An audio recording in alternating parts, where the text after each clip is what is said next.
it's this that will cause local developers and local applicants to get in touch with you before it even gets to the planning officer, which is really big. And that is to become part of a group. Now, local groups generally have acronyms of what they're trying to achieve. Generally, it's like the local area and then whatever name they decide to put in it. The more people that are on that, obviously, the more impactful, because it represents a larger slice of the community.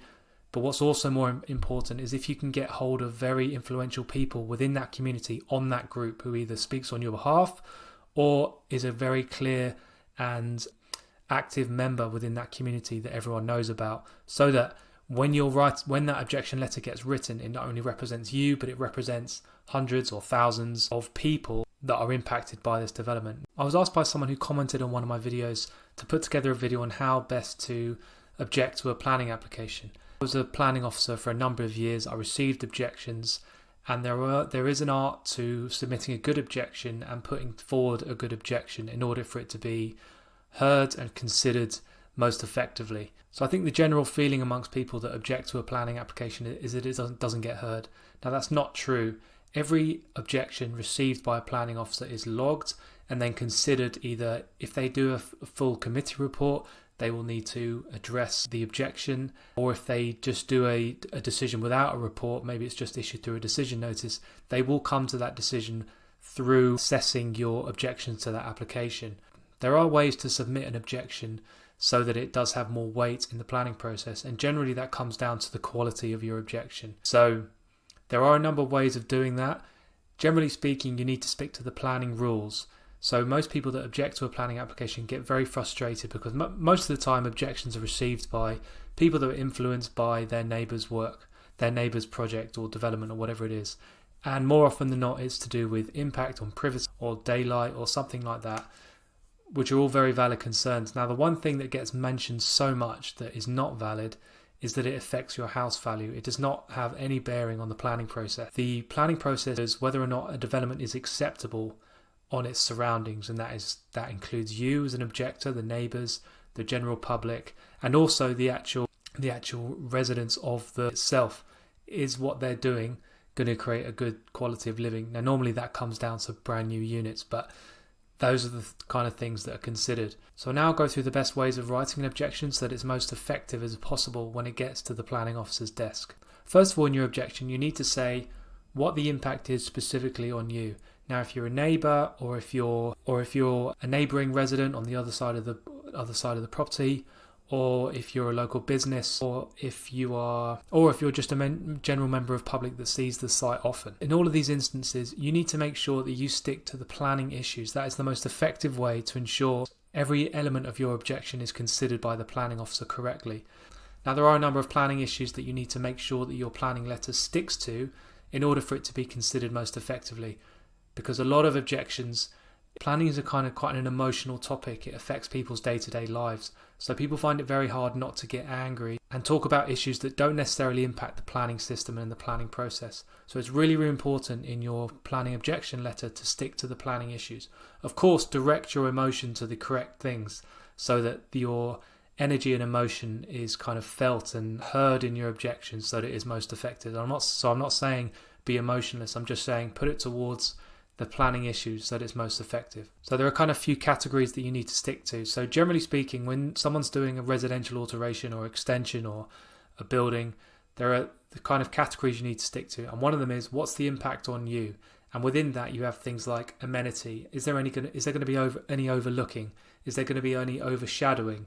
You might not have to, but you may need to. If it gets technical, you may need to get some support on overshadowing, because there are figures involved in terms of what's acceptable and what's not. Is it overbearing, which is a very subjective assessment?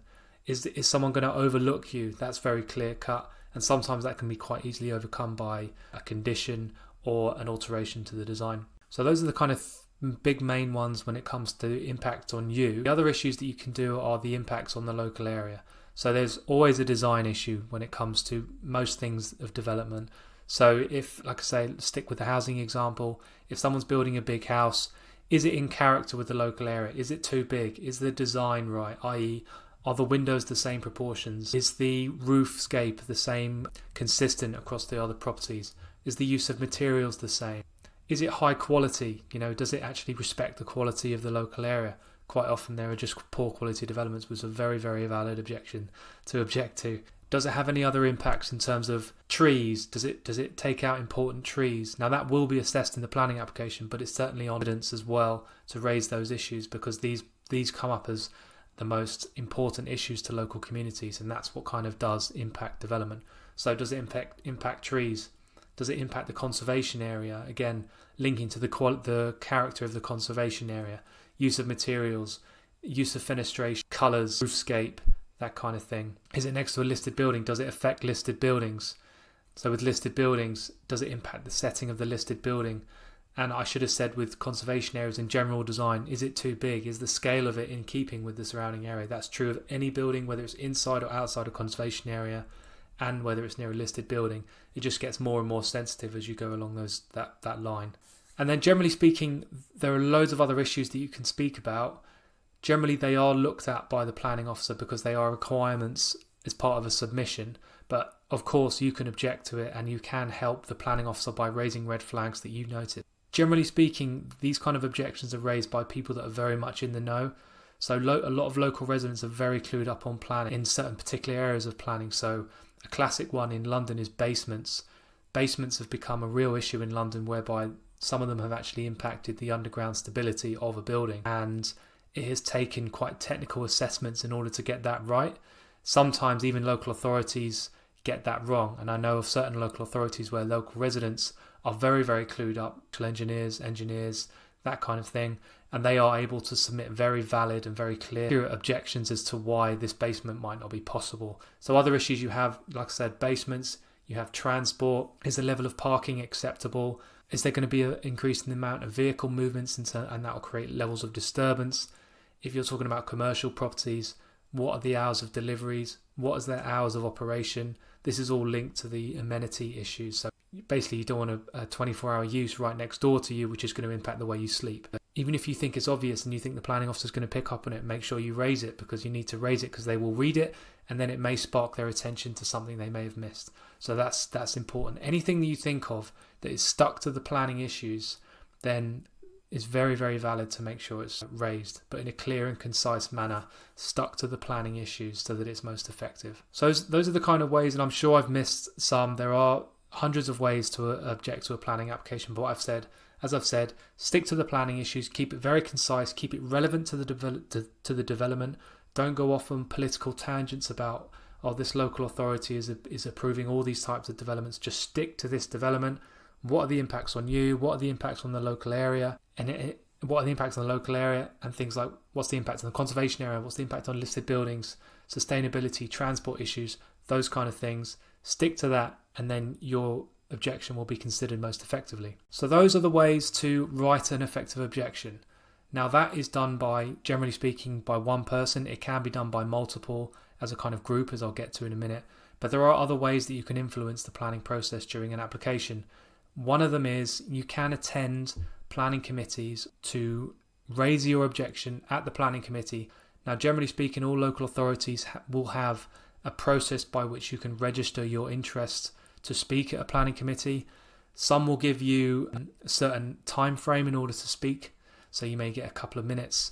And then again, if you do get to that level, they can be quite intimidating places. Committees are either in dull, boring rooms that aren't very intimidating, or if you go to an authority that's got within a listed building, they can be quite intimidating places. If you are going to speak at a planning committee, make sure you practice, and make sure, again, it's very, very critical that you stick to the planning issues. But having said that, because members are present, you do have the opportunity to add a little bit more emotion there, because members are obviously attracted by what's going on in their local community, and if these issues are really impacting that local community, then that is going to be heard more with passion at the planning committee. So if you are doing individually, we've talked about writing an objection letter, we've talked about a planning committee, attending a planning committee in person. The other thing you can do, which is a very, very effective way of influencing development during the planning application process, or even prior to the planning application, it's this that will cause local developers and local applicants to get in touch with you before it even gets to the planning officer, which is really big. And that is to become part of a group. Now, local groups generally have acronyms of what they're trying to achieve. Generally, it's like the local area and then whatever name they decide to put in it. The more people that are on that, obviously, the more impactful, because it represents a larger slice of the community. But what's also more important is if you can get hold of very influential people within that community on that group who either speaks on your behalf or is a very clear and active member within that community that everyone knows about, so that when that objection letter gets written, it not only represents you, but it represents hundreds or thousands of people that are impacted by this development. Now, for instance, that can be, if there's a residential block nearby that it's going to impact that whole residential block, does it have a TRA? And who is the head of that TRA? Get them on there. They're more than likely going to be on it anyway if they don't have their own, and make sure that they attend and get their input, and try and get their input into your objection, because that can be really, really impactful, because heads of TRAs represent hundreds, tens, hundreds, thousands of people. So that can be really, really effective. So those are the kind of main ways. So writing objection letter has to be stuck to the planning issues. Don't go off on a tangent. Don't go overly emotional and talk about political issues. Stick to the planning issues to make sure it's considered most effectively. Then if you're going to attend a planning committee, make sure you check their rules, how long you can speak for, get practiced ahead of it. Like I say, stick to the planning issues, but this is also your chance to raise a wider issue to members, so that maybe they won't just refuse that application, but if an application in the future comes forward of a similar nature, they'll be kind of clued up on the issues that are being created by your representation. And then lastly, if you're a member of a group, these can be the most effective ways because they represent a bigger part of the community.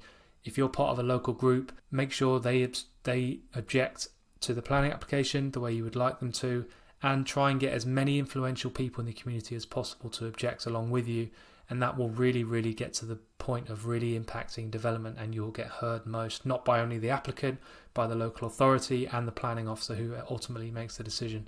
So those are the key ways. If there's any more that I have missed, then let me know in the comments below, and it can either be discussed on the chat, or I can make a whole new video on how to, on those specific areas as well. So I hope you enjoyed it, and I'll see you on the next video.